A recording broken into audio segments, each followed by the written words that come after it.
শ্রীভূমিতে ব্যবসায়ীকে বেধড়ক মারধর, সিসিটিভি ফুটেজ দেওয়ার পরও নিষ্ক্রিয় পুলিশ। শ্রীভূমি জেলার আইনশৃঙ্খলা পরিস্থিতি কি ভেঙে পড়ছে? শহরের পাবলিক স্কুল রোড এলাকায় সংঘটিত এক চাঞ্চল্যকর হামলার ঘটনা এই প্রশ্ন উস্কে দিয়েছে। রাতে এক ব্যবসায়ের প্রতিষ্ঠানে ঢুকে একদল দুষ্কৃতীর বেধড়ক মারধরের ঘটনা সিসিটিভি ক্যামেরায় ধরা পড়ার পরও পুলিশ কার্যকর পদক্ষেপ নিচ্ছে না বলে গুরুতর অভিযোগ উঠেছে।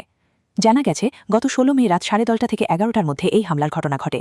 শ্রীভূমি শহরের লঙ্গাই রোড এলাকার বাসিন্দা ও ব্যবসায়ী অরিজিৎ প্রতিদিনের মতো ব্যবসা প্রতিষ্ঠান বন্ধ করে নিজের সহযোগী পিকলু মজুমদারের সঙ্গে বাড়িতে ফিরছিলেন। অভিযোগ, সেই সময় প্রায় 15 জনের একটি দুষ্কৃতী দল হঠাৎ তাদের উপর হামলা চালায়। ব্যবসায়ীর অভিযোগ অনুযায়ী দুষ্কৃতীরা শুধু অকথ্য ভাষায় গালিগালাজি করেনি, বরং ঘরের সিঁড়ি পর্যন্ত ঢুকে নির্মমভাবে মারধর চালায়। হামলায় অরিজিতের মাথা, চোখ, মুখ ও বুকে গুরুতর আঘাত লাগে। অপরদিকে তার সহযোগী পিকলুও শরীরের বিভিন্ন অংশে গুরুতর আঘাত পান। পরে শ্রীভূমি থানার রাইডিং স্কোয়াড তাদের উদ্ধার করে শ্রীভূমি সিভিল হাসপাতালে নিয়ে যায়। গোটা ঘটনাকে ঘিরে পুরো শহরে চাঞ্চল্য ছড়িয়ে পড়েছে।